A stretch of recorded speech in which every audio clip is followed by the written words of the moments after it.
नमस्कार, प्रतिदिन अखबार संपादकीय ऑडियो में आपका स्वागत है। सोशल पुलिसिंग का खौफ होना भी ज़रूरी है। दैनिक भास्कर। जैव ईंधन का साथ बिजनेस स्टैंडर्ड, एक दूसरे के काम आने वाला समाज चाहिए। हिंदुस्तान। भारत से रोजी-रोटी के रिश्तों को क्या दिशा देना? नेपाल। अब आर्टिकल विस्तार से। सोशल पुलिसिंग का खौफ होना भी ज़रूरी है। दैनिक भास्कर। दिल्ली में एक 16 वर्षीय लड़की को एक सिरफिरे आशिक ने सरेआम और सरेराह चाकू से गोदा। उसका सर कुचला और मारकर चला गया। दर्जनों ने तमाशबीन बनकर देखा। समाजशास्त्र में सोशल पुलिसिंग का जिक्र है। एक ज़माने में चाचा, मामा, पिता के मित्र, बड़े भाई के परिचित और गाँव मोहल्ले के लोगों के डर से युवा गलत काम करने से या जवानी के अनैतिक अटकाव से बचते थे। खुलेआम मारपीट या लड़कियों पर फत्तियाँ कसने का खतरा यह था कि आसपास के लोग उसे पकड़ लेंगे। समाज की सामूहिक शक्ति का कम से कम छुड़वाइए अपराधियों में खौफ होता था। भारत में ब्रिटिश काल से आज तक पुलिस आबादी अनुपात बेहद कम रहा है। आज प्रति 10 लाख आबादी पर 151 पुलिसकर्मी हैं और बिहार जैसे राज्य में मात्र 63। इनमें से भी 3/4 से ज़्यादा गैर पुलिस कार्यों, प्रोटोकॉल, ड्यूटी, अभियोजन, अनुसंधान आदि में लगे रहते हैं। क्या 40 पुलिस वालों को 10 लाख की आबादी पर प्रभावी नियंत्रण हो सकता है? लेकिन सोशल पुलिसिंग बेहद प्रभावी थी, जिससे सरेआम शारीरिक अपराध नहीं होते थे। फिर सामाजिक ताना-बाना बदला और नैतिक मानदंडों की जगह चालाकी, धोखा, मौकापरस्ती और उदासीनता ने ले ली। लिहाजा सोशल पुलिसिंग की अनौपचारिक संस्था लगभग खत्म हो गई। किशोरावस्था में विपरीत लिंग के प्रति आकर्षण स्वाभाविक है, लेकिन देश के शहरी ही नहीं, ग्रामीण इलाकों में भी देखने में आ रहा है कि किशोर युवा प्यार में निराशा या नाकामी के प्रतिकार में अक्सर किशोरियों पर तेजाब फेंक देते हैं या भी हत्या कर देते हैं। समाज की ज़रूरत है कि बाहर पढ़ने निकली हर बेटी को अपनी बेटी समझे, ताकि सोशल ना कि मॉरल पुलिसिंग का खौफ बना रहे। जैव ईंधन का अर्थशास्त्र स्टैंडर्ड। सरकार ने पेट्रोल में एथेनॉल की मात्रा बढ़ाकर 20% E20 करने की समय सीमा अब 2025 कर दी है। उससे पहले 2030 तक ये लक्ष्य हासिल करने की योजना बनाई गई थी। सरकार को अपने इस निर्णय पर गंभीरता से विचार करने की आवश्यकता है। नीतियों का विश्लेषण करने वाली निजी संस्था ऑर्कस ने पिछले सप्ताह जारी एक रिपोर्ट में कहा कि पेट्रोल में मिलाने के लिए आवश्यक 13.5 अरब लीटर एथेनॉल का उत्पादन करने के लिए जरूरी कच्चा माल उपलब्ध नहीं है। यह रिपोर्ट नीति आयोग के प्रतिनिधियों की उपस्थिति में जारी की गई थी। जैव ईंधन राष्ट्रीय नीति 2008 में गन्ना, चावल और मक्का जैसे कृषि उत्पादों के उपयोग से अल्कोहल उत्पादन बढ़ाने की बात की गई थी। इन फसलों का इस्तेमाल मुख्यतः भोजन, चारा एवं अन्य उद्देश्यों के लिए भी होता है। जमीन एवं जल दोनों की कमी होने से इन फसलों का रकबा बढ़ने की संभावनाएं सीमित हैं। चावल और गन्ना जैसी फसलों की सिंचाई की आवश्यकता अधिक होती है। वहीं मुर्गी पालन एवं स्टार्च शर्करा उद्योग के लिए मक्के का उत्पादन पर्याप्त नहीं हो रहा है। वर्तमान समय में एथेनॉल का ज़्यादातर उत्पादन चीनी उद्योग में होता है। इस उद्योग को एथेनॉल तैयार करने के लिए गन्ने के सभी उत्पादों, रस तैयार चीनी का इस्तेमाल करने की अनुमति दी गई है। पिछले वर्ष 36 लाख टन चीनी का उपयोग अल्कोहल बनाने के लिए किया गया था। इस वर्ष यह मात्रा बढ़ाकर 45 से 50 लाख टन हो सकती है। हमें यह अवश्य ध्यान में रखना चाहिए कि 1 किलोग्राम चीनी तैयार करने के लिए 1200 से 1500 लीटर पानी की आवश्यकता होती है। दुनिया में सबसे बड़ा चीनी और अल्कोहल उत्पादक ब्राज़ील और कई अन्य देश जैव ईंधन के लिए इसलिए अधिक गन्ना उगा पाते हैं कि उनके पास कृषि योग्य भूमि काफ़ी मात्रा में उपलब्ध है। भारत में इसकी गुंजाइश नहीं है। भारत में इन फसलों की उत्पादकता की भी वैश्विक औसत से कम है और भोजन और चारे की आवश्यकता पूरी करना पहला लक्ष्य होता है। यह सच है कि पिछले वर्ष भारतीय खाद्य निगम एफसीआई ने एथेनॉल उत्पादन के लिए 10 लाख टन सब्सिडी युक्त चावल मध्य निर्माणशालाओं, डिस्टिलरियों को दिया था, मगर एफसीआई ने अपना भंडार कम करने के लिए ऐसा किया था। बार-बार ऐसा कर पाना संभव नहीं है। अब तो चावल अधिशेष मात्रा में नहीं रहने से इसके निर्यात पर भी अंकुश लगाया जा रहा है। कुपोषण जैसी समस्या का सामना कर रहे और विश्व भुखमरी सूचकांक में फिसले भारत जैसे देश में चावल और मक्का जैसी फसलों का एथेनॉल उत्पादन के लिए अधिक इस्तेमाल समझबूझ भरा कदम नहीं लगता है। 20% एथेनॉल मिश्रण के लक्ष्य पर पुनर्विचार करने का एक और कारण मौजूद है।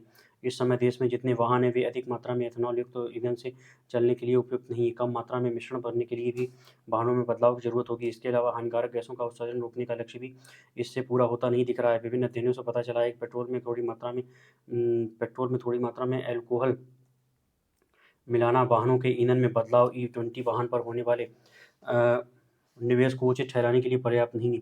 नीति आयोग की एक दूसरी रिपोर्ट के अनुसार प्रत्येक चौपहिया वाहन पर करीब 3,000 से 4,000 रुपये और प्रत्येक दोपहिया पर अतिरिक्त 1,000 से 2,000 रुपये खर्च आएगा। दूसरी पीढ़ी 2G की तकनीक के उपयोग से पेट्रोल में मिलाने के लिए एथेनॉल तैयार करना अधिक व्यावहारिक तरीका हो सकता है। इस तकनीक के माध्यम से पराली, पुआल, डंठल जैसे फसलों के अवशेष से अल्कोहल तैयार किया जाता है। पानीपत हरियाणा, बठिंडा पंजाब, बारागढ़ ओडिशा और नुमालीगढ़ असम में कम से कम 4 ऐसे 2G एथेनॉल संयंत्र लगाए जा रहे हैं। ऐसे में संयंत्र लगाने से पेट्रोल में मिलाने के लिए अधिक मात्रा में एथेनॉल उपलब्ध होगा और फसलों के अवशेष जलाने से होने वाला वायु प्रदूषण भी कम हो जाएगा। एक दूसरे के काम आने वाला समाज चाहिए हिंदुस्तान।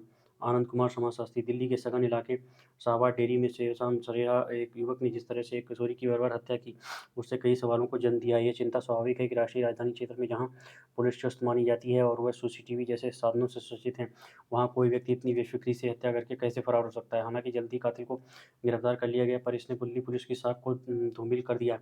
इस हत्याकांड में इससे भी बड़ा सवाल आम लोगों की संवेदनशीलता को लेकर है। इंसान से अपेक्षा होती है कि राह चलते भी यदि कोई चोटिल हो जाए तो वह उसकी सहायता करे। एक आध बातों को छोड़ दें तो हम ऐसा करते भी हैं। हमारी इतनी सहानुभूति हमें होनी ही चाहिए कि विपरीत परिस्थितियों में हम एक दूसरे का हाथ थाम सकें। मगर दिल्ली की इस घटना का वीडियो बता रहा है कि किशोरों के ऊपर लगातार प्राणघातक हमले को लोग देखते रहे और हत्यारों को पकड़ने की कोशिश नहीं की। कातिल को रोकने की अपनी जिम्मेदारी किसी ने नहीं समझी। आज से कुछ वर्ष पहले दिल्ली के ही एक प्रमुख इलाके में निर्भया कांड हुआ था। उस समय भी हमारी संवेदनशीलता पर सवाल उठे थे। उस घटना में पहले चलती बस में लड़के के साथ बर्बरता की गई और बाद में उसे और उसके दोस्त को घायलावस्था में सड़क के किनारे धकेल दिया गया था। नग्न अवस्था और करीब करीब मृतप्राय पड़े उन दोनों तक सहायता पहुँचने में कुछ वक्त लगा था, पर उनको मिली जरूर। और अगले ही दिन से पूरी दिल्ली सड़कों पर आ गई थी। ताज़ा वारदात में आम लोगों में जिम्मेदारी का अभाव एक प्रकार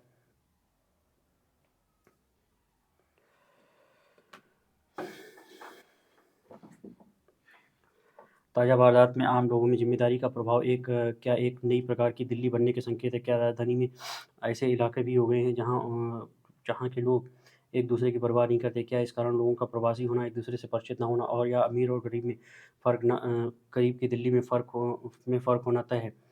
होना है? निश्चय ही यह दुखद घटना दिल्ली के बदलते वर्ग चरित्र पर सवाल उठा रही है। यह हत्या युवकों और युवतियों के परस्पर संबंधों के समाजशास्त्री विश्लेषण की भी मांग करती।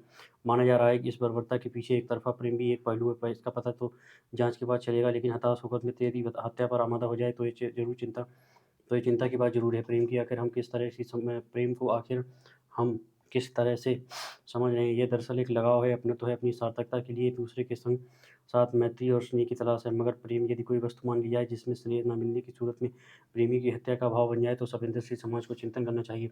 प्रेम संबंध मानव समाज में सहज जीवन की बहुत पुरानी आधारशिला है। इसे दुनिया की हर सभ्यता में महत्व दिया गया है, मगर अपने देश में यदि नई पीढ़ी इसे भौतिक और तामसिक दृष्टि से देख रही है, जिसके परिणामस्वरूप वह अपने प्रेम की हत्या करने से भी नहीं चक रही है, तो हमें इसकी पड़ताल करनी चाहिए। इसके विश्लेषण में सबसे पहले उंगली परिवार परवरिश और परिवेश पर उठेगी। मुमकिन है ये हत्यारा भी ऐसे परिवार में पैदा हुआ हो जिसमें प्रेम की सर्वोच्चता नहीं रही होगी।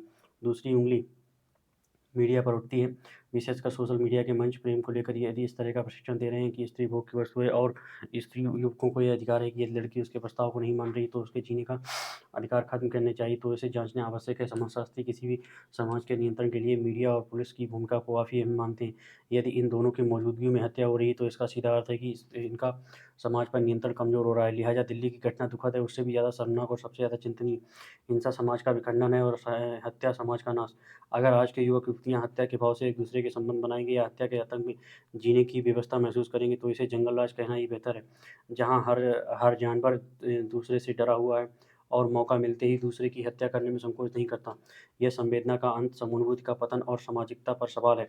इस तरह की घटनाएं शिक्षा व्यवस्था की भी कड़े खोलती हैं। पठन पाठन का बेहतर माहौल सकारात्मक जीवन की संभावना बेहतर बनाता है। इसमें विरासत में मिले मूल्यों का ज्ञान भी हमें होता है। हमें यही उम्मीद करनी चाहिए कि ऐसी घटना अपवाद हो, लेकिन यदि ये प्रवृत्ति बन रही है, जो हाल फिलहाल की घटनाओं को देखकर लगता भी है, तो हमें सचेत हो जाना चाहिए। हमें अपनी शिक्षा व्यवस्था की समाजशास्त्री पड़ताल करनी चाहिए। मानवीय व्यवहार में होने वाले विचलन को थामने के लिए समाजीकरण की प्रक्रिया को बेहतर बनाना आवश्यक होता है। इसके चार प्रमुख माध्यम हैं: परिवार, पड़ोसी, विद्यालय और राज्य सत्ता। इन चारों की अलग अलग जिम्मेदारी होती है। चूंकि हत्या कानून व्यवस्था में हस्तक्षेप का मामला है, इसलिए ताज़ा घटना राज्य सत्ता की जिम्मेदारी से जुड़ती है। हम यही अपेक्षा करेंगे कि हमारी शासन व्यवस्था में कानून की साख को लेकर नई पीढ़ी में कोई संदेह पनप रहा है तो उसका तत्काल निवारण होना चाहिए। इस हत्यारे ने भी अपनी नाराजगी जाहिर करने के लिए हत्या जैसी कार्रवाई में कोई संकोच, भय या घबराहट नहीं महसूस की। यहाँ युवा संगठनों की भूमिका में भी कमतर नहीं मान सकते। हमें अपनी युवा नीति के स्त्री पुरुष संबंधी पक्ष की पड़ताल करनी होगी। जहाँ तक समाज में बढ़ती संवेदनहीनता का मसला है, तो हमें समझाना होगा कि यदि हम एक दूसरे के काम नहीं आ सके तो खुद मुश्किलों में घिरने पर दूसरे की मदद के लिए तरस सकते हैं। यह सामाजिकरण मीडिया और परिवार के जरिए किया जा सकता है। इसमें सरकार की कोई खास भूमिका नहीं है। संवेदनशीलता दिखाने वाले नौजवानों को सम्मानित करने का काम तेज करना होगा। इसका अन्य बच्चों पर काफ़ी ज़्यादा असर पड़ता है। शिक्षण संस्थाओं की भूमिका भी अहम है। हालांकि इसके लिए ज़रूरी है कि हर बच्चा शिक्षा पूरी करे। भारत से रोजी रोटी के रिश्तों को क्या दिशा देगा नेपाल? पुष्परंजन वरिष्ठ पत्रकार। हर्क बहादुर गुरुंग को मालूम नहीं नेपाल की नई पीढ़ी कितनी जानती है। गंडकी अंचल के लामजुंग में जन्मे गुरुंग ने पटना विश्वविद्यालय से भूगोल में एमए करने के बाद यूनिवर्सिटी ऑफ एडिनबर्ग से पीएचडी की थी। वह नेपाल के पहले स्कॉलर हैं जिन्हें डॉक्टरेट की उपाधि मिली थी। 15 पुस्तकें और 675 अकादमिक आलेख लिख देने वाले डॉक्टर गुरुंग तराई और पहाड़ के बीच विभाजन रेखा खींच देने की वजह से बहुचर्चित हुए थे। उन्होंने नेशनल कमीशन ऑन पॉपुलेशन की अध्यक्षता भी संभाली थी। 1983 में गुरुंग कमीशन की रिपोर्ट नेपाल सरकार को सौंपी गई, जिसमें सुझाव था कि भारत नेपाल के बीच जो लोग आवाजाही करते हैं उनका प्रवेश पहचान पत्र या पासपोर्ट के आधार पर हो। इस रिपोर्ट में 1971 की जनगणना के हवाले से स्पष्ट किया गया था कि तराई में रहने वाले 60,35,526 लोग विदेशी मूल के हैं। इनमें से 97.7% लोग भारत में जन्मे। वह दौर राजतंत्र का था और प्रजातंत्र और पंचायत प्रणाली वाली सरकार की नीतियाँ गुरुंग कमीशन की रिपोर्ट के आधार पर तय होनी थी। डॉक्टर गुरुंग 23 सितंबर 2006 को ताफ्लेजुंग में हुई एक दुर्घटना में 23 लोगों के साथ मारे गए थे। मगर जो कुछ वह बो गए उसकी फसल काटने की कवायद समय समय पर होती रही।